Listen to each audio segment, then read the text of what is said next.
रविंद्र पाटीदार जी, गुरुदेव राधे राधे, आपके चरणों में कोटि कोटि प्रणाम। महाराज जी, मैं भारत सरकार के रक्षा मंत्रालय में एक वैज्ञानिक पद पर पदस्थ हूँ। महाराज जी, मेरा एक प्रश्न था कि दान किसे कहते हैं, दान लेने और देने योग्य कौन है, ये किस रूप में तन मन देखो, सही माने में दान है आवश्यकता की पूर्ति करना। जैसे कोई भूखा आदमी है, उसे भोजन की जरूरत है, अब उसे अन्न दान करो, उसे पवा दो।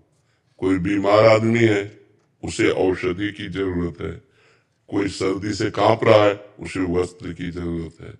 जहां अत्यंत आवश्यकता है और वो असमर्थ है, वहां हम सहायक।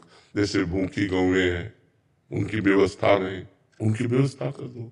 दान का सही तात्पर्य है अत्यंत आवश्यकता की पूर्ति। और दान का पात्र अर्थ का केवल विचार करने की जरूरत है। भूखे को अन्न देने में विचार करने की जरूरत नहीं। कुत्ता भी भूखा हो तो उसको भोजन करा दो, साधु भूखा हो उसको भोजन करा दो। उसमें पात्रता की जरूरत नहीं है। पात्रता रुपया देने में है। हम रुपया देते हैं, शराब पिएगा, ये पे विचार करेगा कि गंदा आचरण करेगा। रुपया में थोड़ा होश में दान करने की जरूरत है। अन्न, वस्त्र, औषधि, जल, इनको तो जहां यथायोग्य अवसर मिले पवा दो, उसमें दे। क्योंकि वो, लेकिन रुपया में वो कुमार्गामी प्रवृत्तियों में रुपया खर्चा होगा तो आपको भी नरक जाना पड़ेगा। इसलिए उसमें फिर पात्र देखते हैं कि हमारे रुपए का यहाँ सदुपयोग होगा कि दुरुपयोग। अगर लग रहा है सांगोपांग सदुपयोग होगा तो फिर कर देना चाहिए। जैसे कानपुर की एक बूढ़ी माई धनाढ्य थी, तो नारदानंद सरस्वती जी के पास नैमिषारण्य में गई और 1 रुपया निकाला और सामने रखा और कहा, प्रभु मैं गरीब आदमी हूं, सोचती हूँ कि 1 रुपया संत सेवा में लग जाए तो क्या संत सेवा में लग सकता है? उनका हाँ भाई। भंडारी को बुलाया, का 1 रुपया का नमक लाओ, पूरी दाल में डाल दो, सब संतों के सामने दाल परोसी जाएगी और माई आज तुम भी प्रसाद पालो। फिर उसने करोड़ों की संपत्ति स्वामी जी के नाम कर दी कि जो 1 रुपये का सदुपयोग कर सकता है वो करोड़ों का सदुपयोग कर सकता है। तो रुपया थोड़ा देख समझ के ध्यान देने की बात है। अन्य वस्तुएं अवसर पर, आवश्यकता पर हमें दे देनी चाहिए, उसमें विचार करने की जरूरत नहीं। जब अर्थ देने की बात है, जैसे कोई मांग रहा है आपसे, संत वेशधारी, एक तो संत मांगेगा नहीं। जो भगवान का निज जन है वो कभी ऐसे नहीं करेगा, ये हम तुम्हें पक्की बात बता देते हैं। जो कहावे मुआर दासा, करे तुच्छ नरन के आशा, तो कहो कहाँ रहा विश्वासा।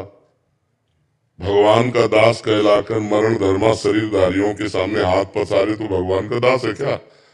अरे भगवान की दासी है लक्ष्मी जी, और लक्ष्मी पति की हम दास हैं। कि हमें जो आवश्यकता होगी वो प्रभु देंगे, तो उनसे क्या मांगने की जरूरत है? तो भगवान का भक्त या कोई संत या सन्यासी, मुझे तो नहीं लगता जो असलियत में सतमार्ग में चलता है, उसका लक्ष्य तो भगवान है, तत्व ज्ञान है। वो रुपया के लिए, न औषधि के लिए, न यात्रा के लिए पैसा मांगेगा नहीं। हाँ, कुछ संतों का ऐसा है कि अगर प्रारब्ध दोषात आ जाता है तो उसका सदुपयोग कर देते हैं। कुछ संत झंझट में भी नहीं पड़ते। लेकिन अगर कोई वेशधारी आपसे रुपया मांग रहा है कि हमें तीर्थ यात्रा के लिए या यज्ञ कराने के लिए या इसके, तो आप स्वतंत्र हैं ना कहने में। बिल्कुल डरिएगा नहीं कि हमारा कुछ अहित हो सकता है, कुछ नहीं अहित हो सकता, हमारी श्रद्धा नहीं, हम नहीं देंगे। बिल्कुल साफ रहना चाहिए इसमें। महाराज पानी पीना हो पानी पी लो, भोजन करना हो भोजन पा लो, इसके आगे हमारी श्रद्धा नहीं है। अगर आपकी श्रद्धा दिखाई दे रही कि वास्तविक यज्ञ होने जा रही, आपको पता है उनका परिचय, तो जो बने तन मन धन सहयोग कर देना चाहिए। मतलब उसमें जानबूझ करके ही दिया जा सकता है, अनजाने में धन नहीं दिया जा सकता कि हमारे धन का दुरुपयोग होगा तो फिर उसमें सदगति बिगड़ जाएगी।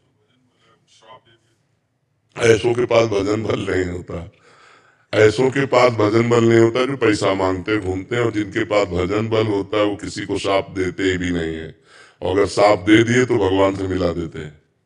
मुनिनकर क्रोधो मुक्ति दाता, नारद जी ने यमलार्जुन को शाप दिया, भगवान से मिला दिया।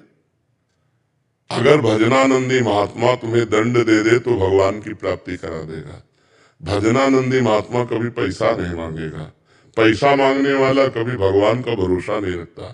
ऐसों के पास वो होता नहीं जो सांप देते हैं, जो सांप की धमकी देते हैं उनके पास कुछ होता नहीं, और जिनके पास होता है वो सांप देते नहीं है, क्योंकि सब में वो भगवान को देखते हैं, अपने भगवान को सांप देंगे क्या।